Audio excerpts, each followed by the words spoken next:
हाँ जी, जय हिंद एवरीवन। कैसे हैं आप सब? उम्मीद कर रहा हूं कि आप सारे बच्चे बढ़िया होंगे और कल का सेशन आपको काफी पसंद आया होगा। वैसे जो कमेंट्स की बात करूं तो कमेंट्स भी आप सभी के पॉजिटिव है, और अगर पॉजिटिव कमेंट्स किसी टीचर को मिल जाए बच्चे, तो उसके बाद मोटिवेशन जो लेवल है टीचर का वो भी हाई हो जाता है। तो मैंने कल के सेशन में आपको कहा था कि जो वोकैबलरी में वो आपसे क्वेश्चन पुट करता है, वो क्वेश्चन या तो वो पीवाई क्यूज में से उठाता है जो भी पेपर सेटर हो, या फिर वो इन क्वेश्चंस को करंट जो भी आजकल हम वर्ड्स यूज करते हैं उनके अकॉर्डिंग अपना पेपर सेट करता है।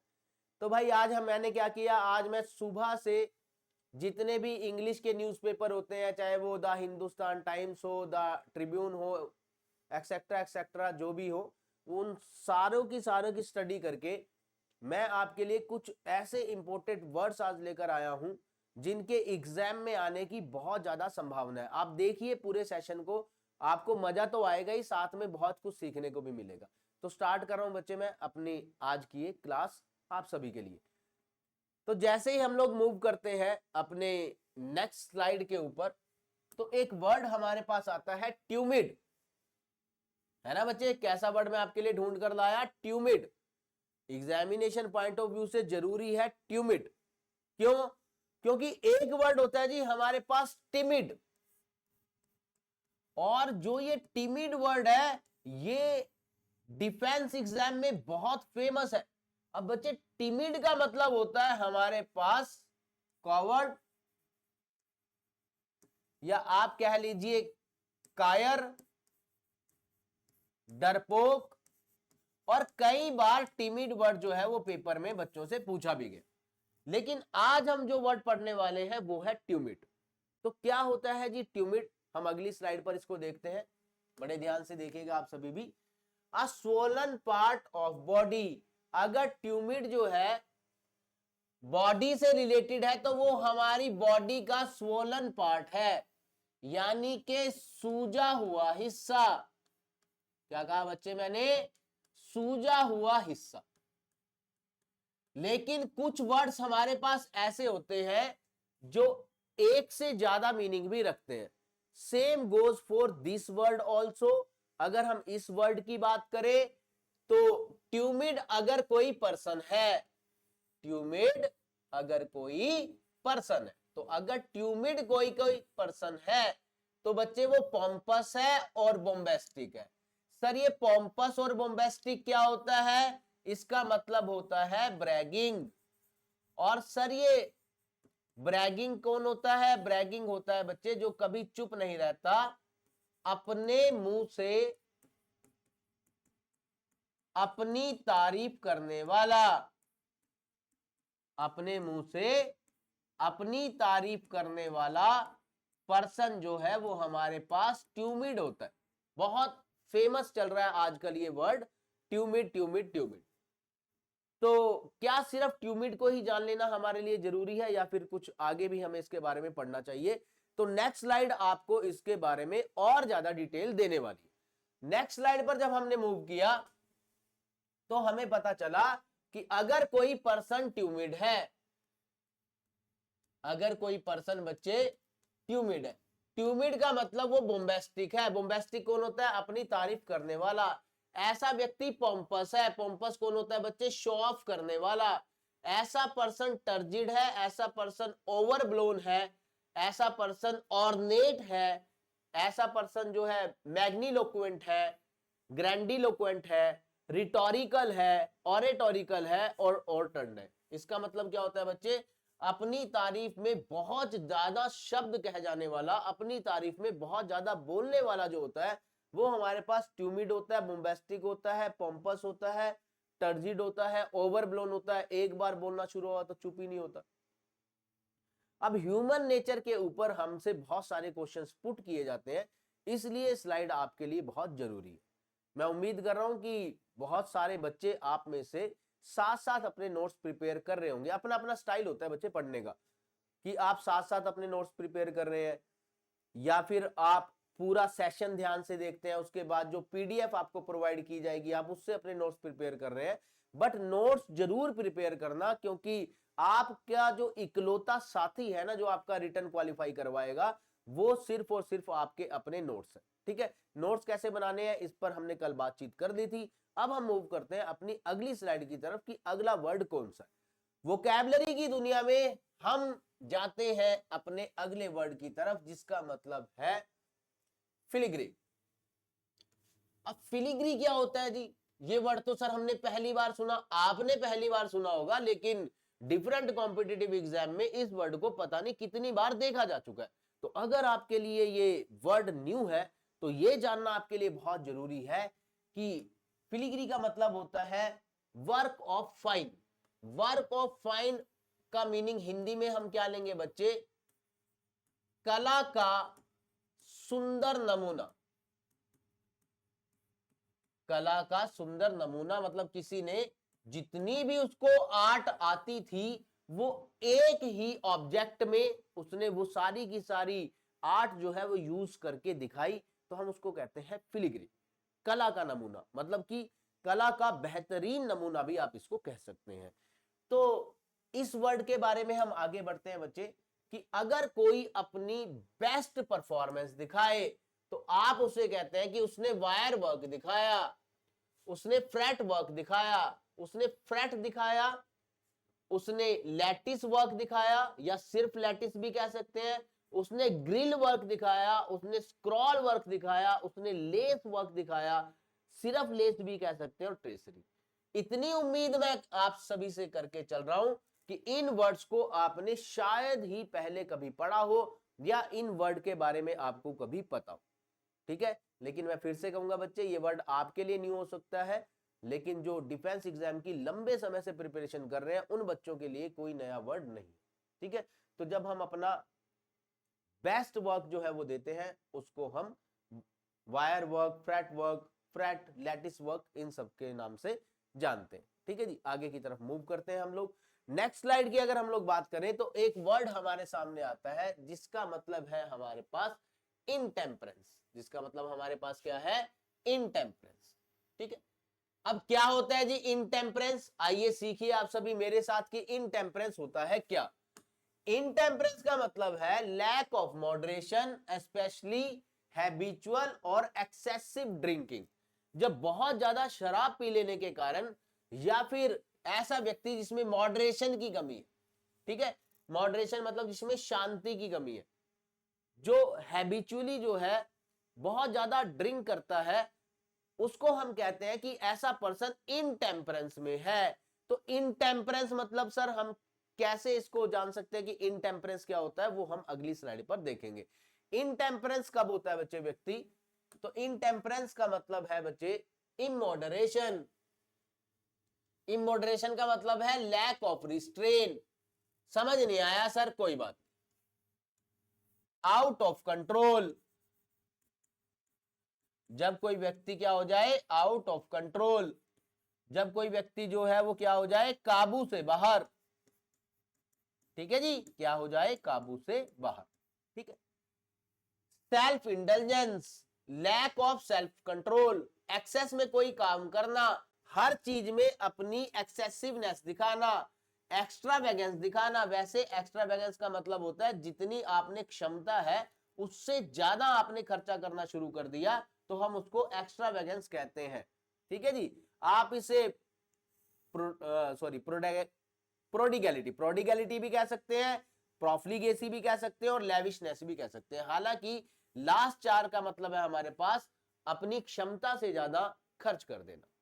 ठीक है, एक और नया वर्ड आपको मिला।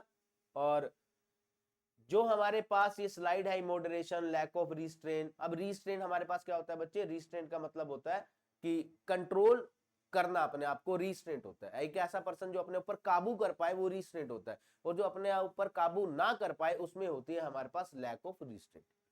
ठीक है जी, चलिए नेक्स्ट स्लाइड पर मूव करेंगे हम लोग। अपने नोट्स आप बहुत ध्यान से प्रिपेयर करिएगा, जैसा कि मैंने आपको कल के सेशन में भी कहा था कि बहुत जल्दी मैं अर्पित सर से ये रिक्वेस्ट करूंगा कि मुझे एक लाइव सेशन लेने दो जिसमें जितने भी हमने वर्ड्स पढ़े, जो भी हमने वर्ड्स पढ़े उसके ऊपर मैं एक प्रॉपर प्रैक्टिस एक्सरसाइज लगाकर ये देख पाऊं कि आप सभी बच्चों का रिजल्ट क्या आता है। नेक्स्ट स्लाइड पर अगर हम लोग मूव करें तो नेक्स्ट स्लाइड हमें बता रही है बच्चे एक वर्ड होता है नैरिसिस्ट। ठीक है जी, क्या कहते हैं इसे, नेरिसिस्ट। अब नेरिसिस्ट क्या होता है, बड़े ध्यान से देखिए, वैसे तो पिक्चर प्रेजेंटेशन आपको कुछ कुछ क्लियर कर रही होगी, लेकिन मेन मीनिंग पर हम लोग चलते हैं। नेरिसिस्ट का मतलब है बच्चे हमारे पास extremely self centred with an exaggerate sense of self importance. बहुत सारे दोस्त खड़े हैं, सबने अच्छे कपड़े पहने, भाई मैं कैसा लग रहा हूं, क्या पूछते हैं, भाई मैं कैसा लग रहा हूं या मैं कैसी लग रही हूं। तो मतलब अपने आप को इंपॉर्टेंस देना, हम उसे नैरिसिस्ट बोलते हैं बच्चे, ठीक है। एक्सट्रीमली सेल्फ सेंटर्ड होना with an exaggerate sense of self importance, कि मुझे इंपॉर्टेंस अपने आप को देनी है। ऐसे व्यक्ति आपको मिल जाएंगे अपनी दुनिया में, अपने समाज में, जिनको ऐसा फील होता है कि अगर मैं चल रहा हूं तो सब मुझको नोटिस कर रहे हैं, अगर मैं लिख रहा हूं तो सब मुझको नोटिस कर रहे हैं, अगर मैं पढ़ रहा हूं तो सब मुझको नोटिस कर रहे हैं। एक अजीब ही दुनिया में रहते हैं नैरिसिस्ट पर्सन। तो नैरिसिस्ट होता है जो अपने ऊपर ही टोटल ध्यान देता है, ये मानकर कि बाकी की दुनिया उसी को ऑब्जर्व कर रही है। तो कौन कौन से और इंपॉर्टेंट वर्ड है बच्चे, मैं आपको बता देता हूं। ऐसा पर्सन कंसीटेड होता है, कंसीटेड मतलब घमंडी होता है, अपनी ही तारीफ सुनना पसंद करता है दूसरों के मुंह से, ठीक है। ऐसा पर्सन ईगोसेंट्रिक होता है, इगोइस्टिक होता है, ईगोटिस्टिकल होता है, नैर्सिस्टिक होता है, ऐसा व्यक्ति पॉम्पस होता है, ऐसा व्यक्ति पफड्यू होता है, ऐसा व्यक्ति सेल्फ ऑब्जर्व्ड होता है। मतलब सामने वाले ने क्या पहना है उसको, उससे कोई फर्क नहीं पड़ता, मैं कैसा लग रहा हूं, लोग मेरे बारे में क्या सोचते हैं, लोग मेरे बारे में क्या बात कर रहे हैं, इसी पर उसका जो सारा ध्यान है वो केंद्रित रहता है। ऐसे पर्सन को हम नैरिसिस्ट कहते हैं। अब बच्चे आपने ये भी देखना है कि इनमें से कितने ऐसे वर्ड्स थे जिनके बारे में आप कुछ भी नहीं जानते थे। ऐसे वर्ड्स को आपने नोट्स के रूप में अपनी कॉपी में लिख लेना है और टाइमली इनको रिवाइज भी करना है। बच्चे वोकैबुलरी को रिवाइज करना बहुत जरूरी होता है। ग्रामर के रूल्स कुछ ऐसे होते हैं कि एक बार हमारे दिमाग में कोई बात बैठ गई तो बैठ गई, लेकिन वोकैबुलरी को बार बार लर्न करना बहुत ज्यादा जरूरी होता है। कोशिश आप ये भी किया कीजिए कि आपका अगर कोई फ्रेंड सर्कल है, अगर आपका कोई फ्रेंड सर्कल है बच्चे, तो आप ये ट्राई कीजिए कि जब भी आप बात करेंगे इंग्लिश में करेंगे और ज्यादा से ज्यादा वोकैबुलरी का आप उसके अंदर यूज करेंगे। सर हमारा ऐसा सर्कल नहीं है, अगर आपका सर्कल ऐसा नहीं है तो बच्चे शीशे के सामने प्रैक्टिस कीजिए वोकैबुलरी वर्ड्स को यूज करने का। इससे आपकी ग्रामर भी सुधरेगी, आपकी जो स्पोकन पावर है वो भी सुधरेगी, और ज्यादा से ज्यादा जो वोकैबुलरी के वर्ड है उनको आप बार बार रिपीट भी कर पाएंगे। ठीक है जी, यही तरीका होता है अपने इंग्लिश को इंप्रूव करने का। फिलहाल हम लोग चलते हैं अगली स्लाइड की तरफ कि ऐसा कौन सा वर्ड है जो हमारे एग्जाम के लिए बहुत ज्यादा जरूरी है। तो देखते हैं जी, अगला वर्ड जो हमारे एग्जाम के लिए जरूरी है वो है बच्चे हमारे पास टैटोलॉजी। वो है हमारे पास टैटोलॉजी। टैटोलॉजी के लिए क्या लिखा है यहां पर, it is what it is, जो है जैसा है, ठीक है, हमारे सामने है। तो टैटोलॉजी को हम क्या कहेंगे, the saying of the same thing twice over in different words. एक ही बात को दोबारा कहना दूसरे शब्दों में। यार बहुत अच्छा लग रहा है, काफी अलग लग रहा है, सुंदर लग रहा है, ऑसम लग रहा है, एक ही बात को आपने कितनी तरह से कह दिया। ठीक है, यार वो तो बहुत तेज है, यार वो तो बड़ा शार्प है, यार वो तो बड़ा कनिंग है, यार वो तो बड़ा क्रूल है, यार वो तो बड़ा चालाक है, वो तो बड़ा क्लेवर है। आप एक ही बात को कई शब्दों में जब हम कहते हैं ट्वाइस और मोर, उसे हम टैटोलॉजी कहते हैं। ठीक है जी, नया शब्द आप सभी के लिए, तो बड़े ध्यान से सीखिएगा मेरे साथ। तो स्लाइड हमें बताते हैं बच्चे, एग्जाम्पल 1 आर्म्ड गनमैन, नहीं जी नहीं, गनमैन। एग्जाम्पल 2 सिंगल बैचलर, नहीं जी नहीं, सिर्फ बैचलर, क्योंकि जो बैचलर है वो ऑलरेडी सिंगुलर है। मतलब आप अगर स्पोर्टिंग एरर में थोड़ा सा चले जाएंगे तो आप कहेंगे कि सर ये तो सुपरफ्लुअस हो गया ना, जिसकी हमें जरूरत नहीं थी।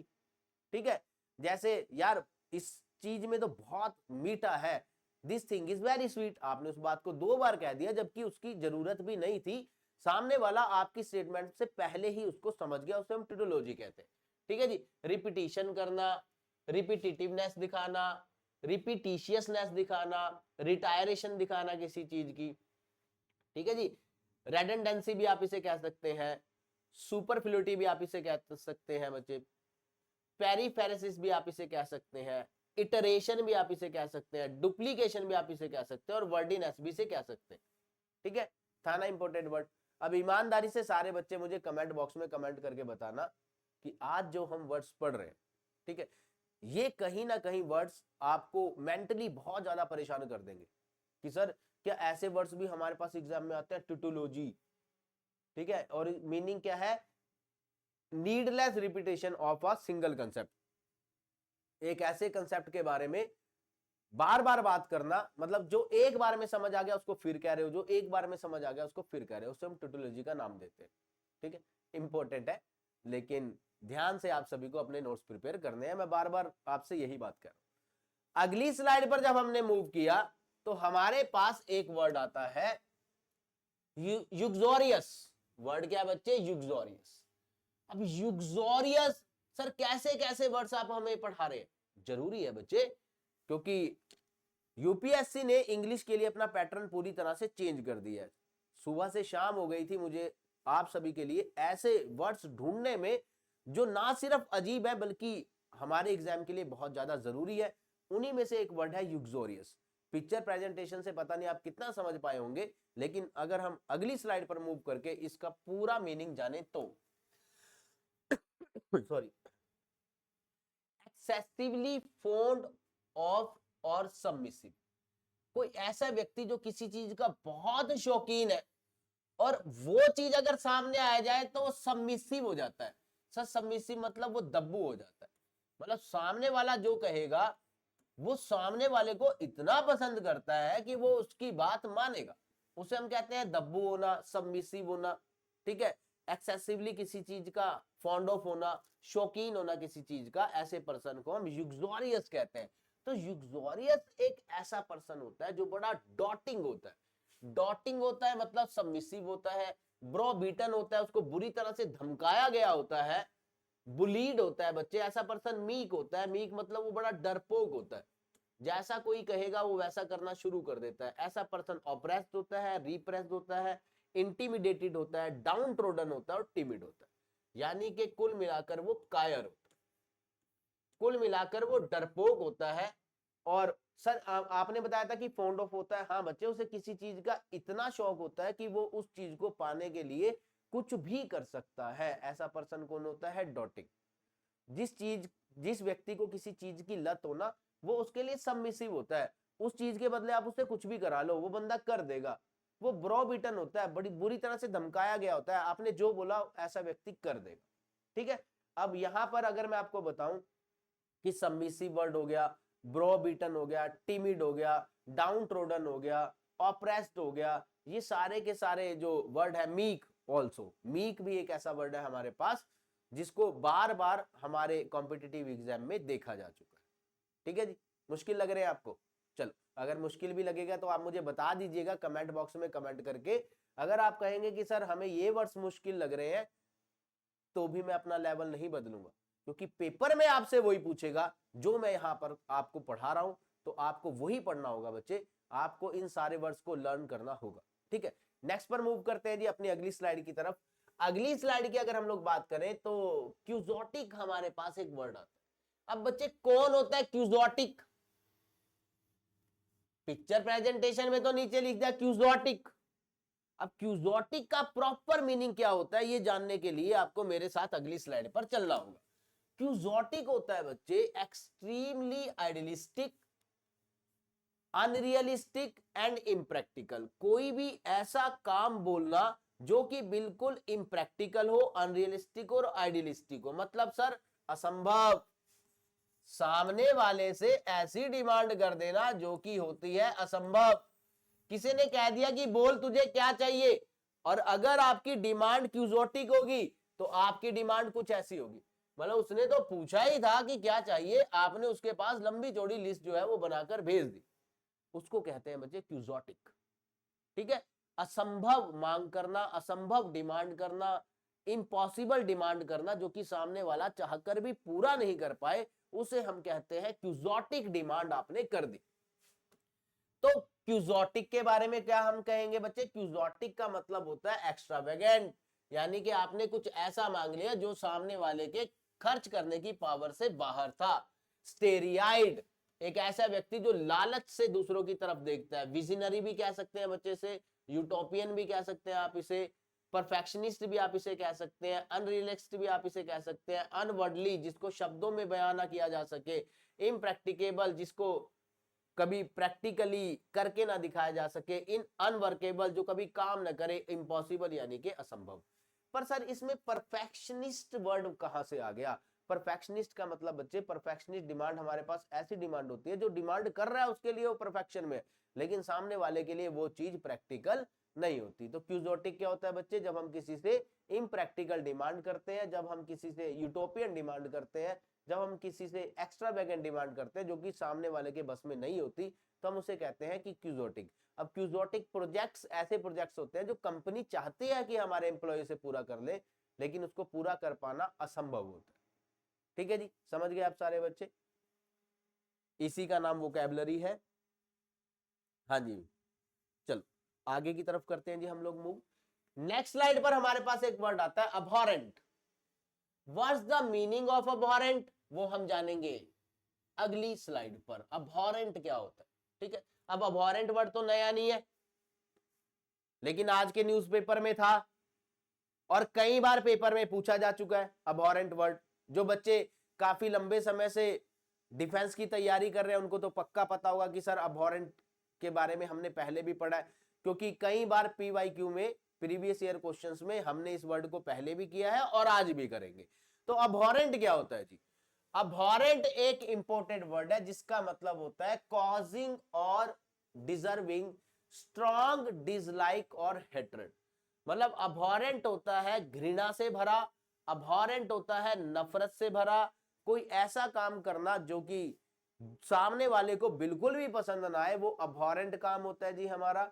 और कोई ऐसा काम जिसको दूसरों की नफरत मिलनी ही चाहिए, आपने कोई ऐसा काम कर दिया, उसको हम अबहॉरेंट कहते हैं। तो प्रॉपर मीनिंग क्या होता है बच्चे अबहॉरेंट का? नफरत से भरा। ठीक है जी, प्रॉपर मीनिंग क्या होता है इसका? नफरत से भरा। ठीक है, नेक्स्ट स्लाइड पर आ जाइए। अबहॉरेंट का मतलब होता है बच्चे डिटेस्टेबल। अबहॉरेंट का मतलब होता है detested, hateful, hated, loathsome, loath, despicable, despised, abominable, abominated और एक्सेसरेबल। ठीक है, इसका मतलब होता है कोई ऐसा व्यक्ति या कोई ऐसा काम जो घृणा से भरा है और नफरत से भरा है। अगर कोई काम है तो इसका मतलब कि आपका उसकी तरफ देखने को भी मन नहीं कर रहा, किसी ने कोई ऐसा काम कर दिया। अबहॉरेंस का मतलब होता है घृणा, और अबहॉरेंट होता है घृणा से भरा और नफरत से भरा, जो हमेशा दूसरों का बुरा ही चाहेगा। कुछ इसी तरह की पिक्चर प्रेजेंटेशन आप मेरे पीछे स्क्रीन पर देख भी रहे होंगे। ठीक है जी, करते रहिए नोट्स प्रिपेयर बच्चे, हम वही वर्ड्स करेंगे जो आपसे पेपर में पूछेगा। मैंने आपसे कल के सेशन में भी बोला था कि इस दुनिया में लाखों करोड़ों वर्ड्स है। अब लाखों करोड़ों वर्ड्स पढ़कर तो अपना एग्जाम क्लियर नहीं किया जा सकता, हमें वही वर्ड्स पढ़ने हैं जो कि एग्जामिनेशन पॉइंट ऑफ व्यू से हमारे लिए बहुत ज्यादा जरूरी है। और विश्वास कीजिए हम वही वर्ड्स यहाँ पर कर रहे हैं जिनके बारे में आपको पता होना बहुत ज्यादा जरूरी है। ठीक है जी, चलिए मूव करते हैं आगे की तरफ। नेक्स्ट स्लाइड हमें क्या बताती है? तो नेक्स्ट स्लाइड की अगर हम लोग बात करें तो नेक्स्ट स्लाइड हमें बताती है कि एक वर्ड होता है एलिक्सर। ठीक है जी, एलिक्सर ये वर्ड है हमारे पास। तो एलिक्सर क्या होता है? एलिक्सर का मतलब होता है a substance usually a liquid with a magical power to cure, improve और प्रिजर्व समथिंग। ठीक है, जब भी कोई बीमार होता है, जब भी किसी के ऊपर कोई बुरी आपदा आ जाती है, या जब भी किसी के ऊपर कोई एबनॉर्मल इफेक्ट दिखाई देता है, भूत आ गया जी इसके ऊपर, तो क्या कहते हैं इसके ऊपर? तो भूत आ गया। तो एलिक्सिर जो वर्ड है बच्चे हमारे पास, इसका मतलब होता है जो चर्च में दिया जाता है ना, होली वाटर, पवित्र वाटर, इसको पी लो सारी बीमारियां दूर हो जाएंगी, इसको छिड़क दो पाप दूर हो जाएंगे, इसको छिड़क दो अंदर का शैतान बाहर आ जाएगा, तो उसको हम एलिक्सिर बोलते हैं। ठीक है, ये एक सब्सटेंस होता है जो कि लिक्विड में होता है और ऐसा माना जाता है कि इसके अंदर जादुई शक्ति है किसी भी चीज को कंट्रोल करने की, या किसी भी चीज को क्योर करने की, या किसी भी चीज को पूरी तरह से ठीक कर देने की जादुई पावर इसके अंदर है, ऐसा माना जाता है एलिक्सिर के बारे में। तो एलिक्सिर पर हम बच्चे हम लोग आगे बढ़ते हैं। एलिक्सिर का मतलब हम होता है हमारे पास पोशन, ठीक है जी, कंजोकोशन, ब्रू, ठीक है, फिल्टर और decoction, medicine, tincture, tonic, draught और पोटेशन भी आप इसको बोलते हैं, ठीक है। और ये पिक्चर प्रेजेंटेशन ने आपको बता ही दिया होगा कि इसका मतलब होता है अमृत। अमृत को पी लेने वाले के शरीर से सारी बीमारियां दूर हो जाती हैं और वो हमेशा के लिए अमर हो जाता है। ऐसा मैं नहीं कह रहा, ऐसा हमारी सभ्यता हमें बताती है। वर्ड बहुत इंपॉर्टेंट है, पेपर में आपसे पूछा जा सकता है, ठीक है। ये वर्ड आपको कहाँ मिला? आज के न्यूज़पेपर में ही मुझे ये वर्ड मिला था। और जब मैं आपसे प्रैक्टिस एक्सरसाइज में पूछूंगा तो आपको एक एक शब्द के बारे में पता होना चाहिए कि डिकॉक्शन क्या होता है सर, ब्रू क्या होता है सर, पोशन क्या होता है सर, कंकोक्शन क्या होता है सर, इन सब के बारे में आपको पता होना चाहिए। हालांकि इनमें से कुछ वर्ड्स ऐसे हैं जिनकी प्रोनाउंसिएशन काफी मुश्किल है, लेकिन आपको तो करनी पड़ेगी बच्चे, मजबूरी है, ठीक है। आगे की तरफ मूव करते हैं। सॉरी। नेक्स्ट स्लाइड में हमारे पास है बच्चे एक वर्ड पॉटपॉरी। क्या बोलते हैं इसको? पॉटपॉरी। मुझे ऐसे ही आ रही है क्योंकि जो बच्चे नए हैं उनको लग रहा होगा सर ये पॉटपॉरी, एलिक्सिर, ऐसे वर्ड्स तो हमने पहले कभी सुने ही नहीं। तभी तो बच्चे डिफेंस का एग्जाम रह जाता है, तभी तो डिफेंस का एग्जाम आप क्लियर नहीं कर पाते। इन वर्ड को पढ़िए। तो पॉटपॉरी हमारे पास क्या होता है जी, मैं आपको बताता हूं। पॉटपॉरी मतलब a mixture of dried petals of roses, गुलाब के पत्तों का एक सूखा मिश्रण होता है, और अदर फ्लावर्स, दूसरे फ्लावर्स भी हो सकते हैं, with spices kept in a jar for their fragrance, जिसको एक जार में बंद करके रख दिया जाता है ताकि उससे भीनी भीनी खुशबू आती रहे, उसको हम पॉटपॉरी बोलते हैं। तो क्या इतना जान लेना हमारे लिए काफी रहेगा कि हमने एक जार लिया, उसके अंदर पानी डाला और उसके अंदर गुलाब की पत्तियां गेर दी, वो भी सूखी, वो खुशबू देने लगी, तो हम उसको पॉटपॉरी बोलेंगे? नहीं, इसके अलावा भी बहुत सारे वर्ड्स हैं जिनके बारे में आपको जानना जरूरी है। तो बात करें बच्चे, आप इसको बोलते हैं एजॉर्टमेंट, ठीक है जी, खुशबू पैदा करना, एजॉर्टमेंट। मिडली बोलते हैं बच्चे आप उसको, ठीक है। मिसलैनिया बोलते हैं बच्चे आप उसको, मिसलैनी बोलते हैं बच्चे आप उसको।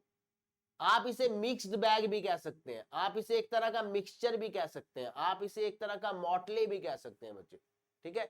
आप इसे साल्मा गौंडी भी कह सकते हैं बच्चे, आप इसे स्मोर गैस बोर्ड भी कह सकते हैं, आप इसे वैरायटी भी कह सकते हैं, क्योंकि इसमें बहुत तरह के मिश्रण जो है वो मिक्स होते हैं, ठीक है। याद रहेगा सबको पॉटपोरी क्या होता है? ये तो मैं टेस्ट में आपसे पूछूंगा और आपको बताना पड़ेगा, ठीक है। अच्छा, कितने ऐसे बच्चे हैं जिनको लग रहा है कि सर ऐसे वर्ड्स तो बहुत ज्यादा मुश्किल हो जाएगा हमारे लिए लर्न करना, है ना? कितने अजीब वर्ड्स आज आप पढ़ा रहे हो। मैंने आपसे कल ही कहा था कि आज हमने जो पढ़ लिया सो पढ़ लिया, कल का आपको लेवल अप मिलने वाला है। मैं चाहता हूं कि आप वोकैब में full out of full score करें, जो कि इम्पॉसिबल नहीं है। हाँ, शर्त यह है कि इस तरह के सेशंस को आपको रेगुलरली अटेंड करना पड़ेगा। चलिए जी, नेक्स्ट पर आ जाइए। नेक्स्ट स्लाइड की अगर हम लोग बात करें तो बच्चे सिलिएटेड एक वर्ड हमारे पास है, सिलिएटेड। अब सिलिएटेड क्या होता है जी, इसको हम लोग जान लेते हैं। पिक्चर प्रेजेंटेशन तो आपने देख ली। सिलिएटेड का मतलब होता है something that is ciliated is covered in microscopic projection that look like tiny hairs. जब आप किसी चीज को माइक्रोस्कोप में देखते हैं और पतले पतले से आपको बाल जैसी संरचनाएं वहां पर दिखती हैं, तो हम उसको सिलिएटेड बोलते हैं। क्या बोलते हैं बच्चे? हम उसको सिलिएटेड बोलते हैं, ठीक है। और सिलिएटेड मतलब बाल की तरह दिखने वाली पतली संरचनाएं, जिसको आप अमीबा बोल सकते हैं, फिर से अमीबा बोल सकते हैं, सेल बोल सकते हैं बच्चे, एग्लोना बोल सकते हैं बच्चे आप इसको, फ्लैगलेट आप इसको बोल सकते हैं, ऑर्गेनाइज्म आप इसको बोल सकते हैं, ठीक है जी, पैरामीशियम आप इसको बोल सकते हैं, और प्लाज्मोडियम भी आप इसको बोल सकते हैं। अब आप कहोगे कि सर ये तो साइंस का वर्ड हो गया, तो मैं आपको बताऊं बच्चे, एक बार कंप्रिहेंशन का जो पैराग्राफ आया पेपर में, डिफेंस के अपने एग्जाम की बात कर रहा हूं, तो उसमें पूरा का पूरा जो पैसेज था वो साइंस से रिलेटेड था। अब हो सकता है कि साइंस पढ़ने वाले बच्चों को, आप में सबने साइंस पढ़ी होगी, इन वर्ड्स के बारे में पता हो, और अगर नहीं पता बच्चे तो आपको इन सारे वर्ड्स को लर्न करना पड़ेगा। ठीक है, हार्ड अप लेवल है हमारा आज। तो सर जो कल का हमारा सेशन होगा वो इससे भी हार्ड होगा? नहीं, कल हम इजी सेशन अपना करने वाले। ठीक है, नए शब्द है लेकिन एग्जाम के लिए बहुत ज्यादा जरूरी है। मैं बार बार हर स्लाइड के बाद आपको ये कह रहा हूं कि अपनी मोटिवेशन डाउन मत होने देना। ये जो वर्ड्स आप कर रहे हैं पेपर में 101% आपको काम आने वाले। ठीक है जी, ऐसा मैं इस ऑनलाइन प्लेटफॉर्म पर आपको गारंटी भी दे सकता हूं। चलिए जी, मूव करते हैं आगे की तरफ। नेक्स्ट स्लाइड पर जब हमने मूव किया तो हमारे पास एक वर्ड आया रेसिपी। क्या है बच्चे? एक वर्ड रेसिपी। बच्चे रेसिपी नहीं है ये, रेसिपी तो किसी खाने को बनाने की विधि होती है कि चाय कैसे बनाई जाती है, ठीक है, मटर पनीर कैसे बनाया जाता है, शाही पनीर कैसे बनाया जाता है, वो तो होगी इसकी रेसिपी। ये वर्ड है जी हमारे पास रेसिपी। तो रेसिपी क्या होता है इसको आप ध्यान से देखिए। रेसिपी का मीनिंग है बच्चे हमारे पास अनप्लीजेंटली हार्श और ग्रेटिंग इन साउंड। कोई ऐसा व्यक्ति जिसकी आवाज जो है वो बहुत ज्यादा कठोर है या बहुत ज्यादा कर्कश आवाज है, उसको हम रेसिपी कहते हैं। कर्कश आवाज कैसी होती है? जो हमारे कानों को बिल्कुल भी पसंद नहीं आती, बहुत ज्यादा लाउड म्यूजिक है, लाउड होने के साथ साथ बहुत बद्धा म्यूजिक है, मतलब कि आप चाहकर भी उस साउंड को पसंद नहीं कर पा रहे, तो उसको हम कहते हैं बच्चे रेसिपी। अनप्लीजेंटली हार्श और ग्रेटिंग इन साउंड, मतलब ग्रेटिंग होना, ठीक है, स्क्रैची होना, हॉर्स होना, रफ होना, ग्रेवली होना, ग्रफ होना, हार्श होना, क्रोकी होना और हस्की होना। ठीक है, इन सब का मतलब होता है बच्चे हमारे पास कर्कश आवाज होना। मैं लिख देता हूं यहां पर कर्कश आवाज होना, कर्कश आवाज होना, एक ऐसी आवाज जो आपको चाहकर भी पसंद नहीं आ रही। ठीक है जी, और पिक्चर प्रेजेंटेशन ने भी इस चीज को समझने में आपकी काफी ज्यादा मदद की होगी, मैं ऐसा विश्वास करता हूं। ठीक है जी, चलिए आगे की तरफ मूव करते हैं जी। अगला वर्ड हमारे पास कौन सा आया? अगला वर्ड है जी हमारे पास एसिडुलस। अब एसिडुलस हमारे पास क्या होता है बच्चे? एसिड से बना है एसिडुलस। तो एसिडुलस की अगर हम लोग बात करें तो एसिडुलस का मतलब होता है अ पर्सन्स रिमार्क और टोन बिटर एंड कटिंग। कोई व्यक्ति जो अगर आपको ऐसा कमेंट कर देता है, ऐसा रिमार्क दे देता है जो कि कड़वा रिमार्क है, जो कि मतलब आपको पसंद नहीं आया, मतलब उसने एक तरह से आपको क्रिटिसाइज कर दिया, आपको कंडेम कर दिया, आपको रिब्यूक कर दिया, आपको स्कोल्ड कर दिया, उसने रिप्रोच कर दिया, उसने आपको ना डांट सा दिया उसने आपको, या फिर एक ऐसा रिमार्क आपके बारे में लोगों को बताया या दिया जो कि एसिडुलस था, मतलब असर्बिक था, कड़वी बात कहना। हम इसे क्या कहते हैं? एसिडुलस रिमार्क कैसा होता है? कड़वी बात कहना, जो किसी दूसरे के दिल को चुभ जाए, ऐसी बात कहना। ठीक है जी, कड़वी बात कहना जो किसी के दिल को चुभ जाए, ऐसी बात कहना। तो जब हम ऐसी बात कहते हैं तो बच्चे हम बिटर कमेंट देते हैं, हम सॉर कमेंट देते हैं, हम असर्ब कमेंट देते हैं, हम असर्बिक कमेंट देते हैं, ठीक है, हम एसिटस कमेंट देते हैं, हम ड्राई कमेंट देते हैं, हम पिक्वेंट कमेंट देते हैं, शार्प कमेंट देते हैं और टार्ट कमेंट देते हैं। वैसे इसका मतलब होता है स्वाद में बहुत ज्यादा खट्टा, लेकिन वो हमसे ये तो नहीं पूछने वाला कि उस पर्टिकुलरली चीज का स्वाद कैसा था, तो वो तो हमसे पूछेगा कि किसी ने आपको कैसा रिमार्क दिया, तो बच्चे एसिडुलस रिमार्क दिया, तो इसका मतलब उसने कोई ना कोई टॉन्टिंग की जो कि आपको पसंद नहीं आई। ठीक है, किसी तरह का कोई टॉन्ट उसने कस दिया जो कि आपको पसंद नहीं आया। ठीक है, नेक्स्ट पर मूव करते हैं जी। नया नया कुछ सीखेंगे बच्चे। डॉलरस हमारे पास क्या होता है, आइए हम लोग जानते हैं। डॉलरस का मतलब हमारे पास होता है फीलिंग और एक्सप्रेसिंग ग्रेट सोरो और डिस्ट्रेस। ये वर्ड कहां से आपके ध्यान में आया बच्चे? एक बार डिफेंस के एग्जाम में पूछा गया था क्या होता है डोलफुल। क्या पूछा गया था? क्या होता है डोलफुल? तो बताया गया था डोलफुल होता है हमारे पास बहुत उदास। ठीक है, तो डोलरस भी हमारे पास क्या होता है? बहुत उदास हो जाना। एक्सप्रेसिंग ग्रेट सोरो और डिस्ट्रेस मतलब बहुत ज्यादा दुख प्रकट करना। कल हमने इसके बारे में वर्ड पढ़ा था मॉर्न। कल इसके बारे में हमने क्या वर्ड पढ़ा था? मॉर्न। मॉर्निंग पीपल कौन होते हैं बच्चे? विलापी। मॉर्निंग कौन होता है? विलापी। विलापी कौन होता है? जिसको बात बात में रोने की आदत हो। एक ऐसा व्यक्ति जिसको ये लगे कि दुनिया का सबसे ज्यादा दुखी इंसान मैं ही हूं और बाकी सबके सब जितने भी मेरे सर्कल में वो तो बहुत ज्यादा हैप्पी है, उसको हम कहते हैं ऐसा पर्सन डोलफुल। ऐसा पर्सन डोलफुल है यानी कि उदास है। तो डोलरस क्या होता है बच्चे? डोलरस होता है मॉर्नफुल। मॉर्नफुल मतलब दुखी।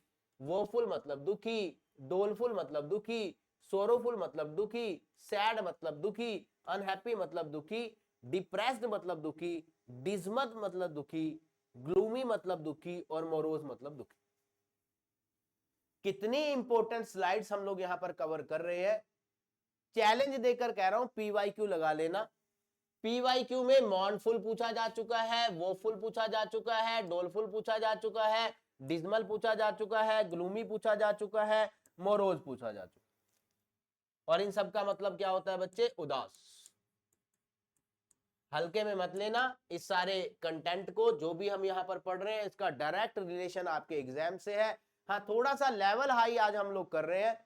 लेवल अप करके मैं देखना चाहता था कि आप में से कितने बच्चे वाकई ही सच्चे डिफेंस एस्पिरेंट है।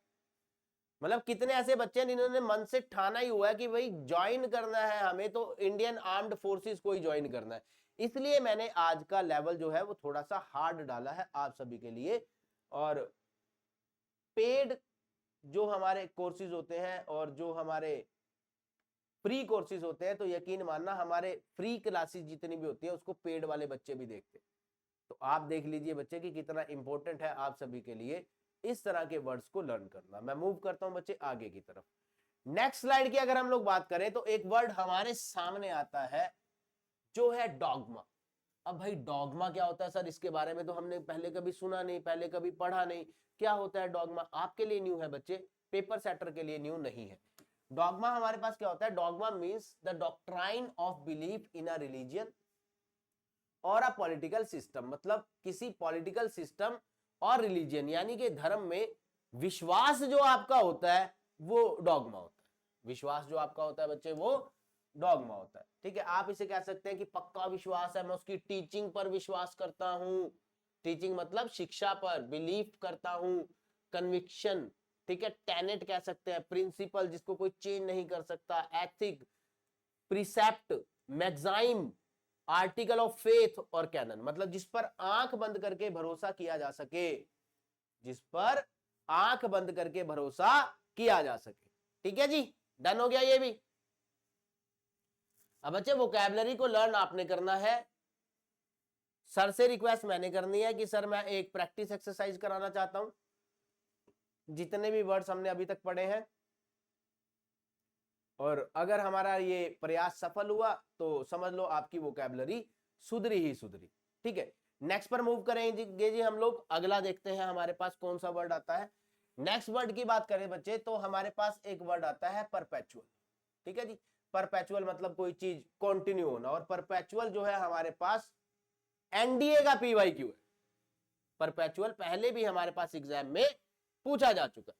तो क्या होता है जी परपेचुअल? आइए बड़े ध्यान से देखिए। परपेचुअल का मीनिंग है continuing for a long period of time without stopping. कोई भी ऐसी घटना जो काफी लंबे समय से चलती आ रही है वो भी बिना रुके, तो उसे हम क्या कहते हैं जी? परपेचुअल है। तो क्या इतना ही जान लेना हमारे लिए काफी होगा कि ये चीज परपेचुअल है? जी नहीं, हमें यह भी जानना पड़ेगा कि जो चीज परपेचुअल है उससे रिलेटेड कौन कौन से ऐसे वर्ड्स हैं जो एग्जाम में हमसे पूछे जा सकते हैं। तो बच्चे परपेचुअल जो चीज है वो एवर लास्टिंग है। कैसी है बच्चे? एवर लास्टिंग है। कैसी है वो चीज? वो चीज नेवर एंडिंग है, उसका कभी एंड नहीं होता। वो चीज बच्चे एटर्नल है, पहले भी थी, आज भी है और हमेशा रहेगी। तो ऐसी चीज जो पहले भी थी, आज भी और हमेशा रहेगी, परमानेंट है, अनएंडिंग है, एंडलेस है, विदाउट एंड है, उस चीज का कोई एंड नहीं है। लास्टिंग का मतलब होता है लंबे समय तक चलने वाला। लॉन्ग लास्टिंग का भी सेम मीनिंग है, कांस्टेंट है और अबाइडिंग है। अब अबाइड का मतलब होता है किसी चीज का पालन करना। अब लॉ अबाइडिंग पीपल कौन होते हैं बच्चे? जो हमेशा से कानून का पालन करते आए हैं और उन्होंने ऐसा प्रण लिया है कि वो हमेशा ही कानून को पालन करते रहेंगे। ऐसे जो पीपल होते हैं उसको हम लॉ अबाइडिंग पीपल कहते हैं। ठीक है जी, डन हो गया ये भी। चलिए मूव करते हैं जी आगे की तरफ। नेक्स्ट स्लाइड हमारी। नेक्स्ट स्लाइड में हमारे पास है ट्रेपिडेशन। एक वर्ड हमारे पास क्या है? ट्रेपिडेशन। अब पिक्चर प्रेजेंटेशन आपको क्या कहती है? क्या आप इससे अंदाजा लगा सकते हैं कि ट्रेपिडेशन का मीनिंग क्या हो सकता है? आइए जी मैं आपको बताता हूं कि ट्रेपिडेशन क्या होता है। ट्रेपिडेशन का प्रॉपर मीनिंग होता है a feeling of fear. Feeling of fear का मतलब डर की भावना, और एंजाइटी, एंजाइटी क्या होता है बच्चे, जब हम किसी चीज को लेकर बहुत ज्यादा परेशान हो जाते हैं। दैट समथिंग में हैपन स्पेशली समथिंग अनप्लीजेंट, जब आपके मन में एक ऐसा वहम होना शुरू हो जाए कि कुछ होगा और शायद बहुत बुरा होगा, तो उसको हम ट्रेपिडेशन कहते हैं। आपके मन में कैसी भावना आई कि यार कुछ होगा और जो होगा वो बहुत बुरा होगा, उसको हम ट्रेपिडेशन कहते हैं। तो ट्रेपिडेशन एक बहुत इंपॉर्टेंट वर्ड है, वो तो आप इसका मीनिंग देखकर ही समझ गए होंगे, लेकिन ट्रेपिडेशन के और सिनोनिम कौन से होते हैं बच्चे? ट्रेपिडेशन का मतलब होता है आपके मन में एक अजीब सा फियर, एक अजीब सी एप्रीहेंशन, एक अजीब सा ड्रेड, एक अजीब सी फियरफुलनेस। ठीक है, आप एप्रीहेंशन को एप्रीहेंसिवनेस भी कह सकते हैं। एगिटेशन, एगिटेशन मतलब भड़का होना लेकिन डर के कारण, आप इसे एंजाइटी भी कह सकते हैं। वरी, वरीनेस, नर्वसनेस और टेंशन के कारण भी आपके मन में एक अजीब सा डर पैदा हो जाता है। अब आप सभी ने देखा होगा कि जो स्टार्टिंग में हमने वर्ड्स करे थे उससे आसान वर्ड्स हमारे पास आना शुरू हो गए, लेकिन आसान और मुश्किल के चक्कर में आप मुश्किल वर्ड्स को पढ़ना मत भूलिएगा, क्योंकि ये सारे के सारे वर्ड्स ही आप सभी के लिए बहुत ज्यादा जरूरी है। ठीक है जी, देखें अगला। चलिए नेक्स्ट पर मूव करते हैं जी हम लोग। अगला वर्ड हमारे पास कौन सा है? नेक्स्ट वर्ड है जी हमारे पास मैट्रिक्स। इसके ऊपर तो एक पिक्चर भी बनी है, तो मैट्रिक्स क्या होता है? द कल्चरल, सोशल और political environment in which something develops, कोई भी ऐसा एनवायरनमेंट जिसमें सांस्कृतिक, सामाजिक और राजनीतिक भावनाएं पलती हैं, और ना सिर्फ पलती हैं बल्कि आगे की तरफ बढ़ती भी हैं, उसको हम क्या कहते हैं? मैट्रिक्स। उसे हम क्या कहते हैं बच्चे? मैट्रिक्स। तो आइए इसको समझिए बच्चे। मैट्रिक्स जो है वो एक तरह की कास्टिंग होती है, मतलब आप इसे कास्ट कह सकते हैं, आप इसे फॉर्ज कह सकते हैं, आप इसको बच्चे फॉर्म कह सकते हैं। ये एक तरह का ग्रिड होता है, एक तरह का मॉडल होता है। आप इसे मोल्डिंग भी कह सकते हैं, ओरिजिन भी और पैटर्न भी। एक विशेष पैटर्न जिसमें सामाजिक, धार्मिक और सांस्कृतिक भावनाएं पलती हैं, साथ ही राजनीतिक भी, उसको हम बच्चे cast, forge, form, grid, model, mould, origin और पैटर्न के नाम से जानते हैं। ठीक है जी, डन है ये भी। देखें आगे। चलिए नेक्स्ट देखिए बच्चे। नेक्स्ट है जी हमारे पास बेनेवोलेंट। बेनेवोलेंट वर्ड के बारे में आप सारे बच्चे जानते हैं। बेनेवोलेंट वर्ड हमारा जो डिफेंस का एग्जाम है इसका बहुत फेमस वर्ड है। कौन होता है बेनेवोलेंट? आइए हम लोग जानते हैं। बेनेवोलेंट होता है बच्चे परोपकारी। परोपकारी कौन होता है? परोपकारी एक ऐसा पर्सन होता है जो बाय नेचर काइंड होता है, बाय नेचर फ्रेंडली होता है और बाय नेचर बहुत ज्यादा दूसरों के प्रति हेल्पफुल भी होता है। ठीक है जी, दूसरों के प्रति हेल्पफुल भी होता है। ऐसे पर्सन को हम क्या कहते हैं? ऐसे पर्सन को हम कहते हैं कि ऐसा पर्सन बेनेवोलेंट है, क्योंकि वो सबकी मदद करता है। अब सबकी मदद करने वाला काइंड हार्टेड होता है, वार्म हार्टेड होता है, टेंडर हार्टेड होता है, बिग हार्टेड होता है, गुड नेचर्ड होता है, गुड होता है, ग्रेशियस होता है, टॉलरेंट होता है बच्चे, घबराता नहीं है, बिनाइन होता है और कंपैशनेट होता है। बिनाइन कंपैशनेट मतलब सौम्य, बिनाइन कंपैशनेट मतलब दयालु। एक ऐसा व्यक्ति जो हमेशा दूसरों पर दया करके चलता है, दूसरों की हमेशा मदद करता है, बाय नेचर बहुत ज्यादा ऑब्लाइजिंग होता है, उसको हम कहते हैं कि ऐसा पर्सन जो है वो कंपैशनेट है, बेनेवोलेंट है। ठीक है जी, तो बेनेवोलेंट हमारे पास क्या हो गया? बेनेवोलेंट हो गया हमारे पास परोपकारी। चलिए जी नेक्स्ट पर मूव करेंगे। नेक्स्ट स्लाइड में फिर बिनाइन आ गया बच्चे। ये तो अभी अभी हमने पढ़ा बिनाइन, बिनाइन काइंड और जेंटल, जैसा कि अभी हमने पढ़ा था। इसको भी आप बच्चे गुड नेचर्ड कह सकते हैं, फ्रेंडली कह सकते हैं, वार्म कह सकते हैं, अफेक्शनेट, एग्रीएबल सबकी बात मानकर चलने वाला, एमिएबल दयालु, ठीक है, गुड ह्यूमर्ड, जेनियल, कॉन्जेनियल और हमारे पास कोर्डियल। ऐसे लोग कौन होते हैं बच्चे? जो हमेशा दूसरों की मदद करके चलते हैं। ठीक है, तो बिनाइन कह लीजिए उसको, चाहे बेनेवोलेंट कह लीजिए, दोनों का ही सेम मीनिंग है और दोनों ही हमारे रिटन एग्जाम के प्रीवियस ईयर क्वेश्चंस हैं। बड़े ध्यान से आप एक एक वोकैबुलरी के इनवर्ड्स को पढ़िएगा, समझने की कोशिश कीजिएगा। और कैसा लगा आपको आज का ये सेशन मुझे कमेंट बॉक्स में कमेंट करके जरूर बताइएगा, ताकि हमें मोटिवेशन मिले कि हमें आगे जाकर किस तरह का कंटेंट आप सभी के लिए तैयार करना है। तो मिलता हूं आपसे अगली क्लास में, तब तक के लिए सबको जय हिंद, जय भारत।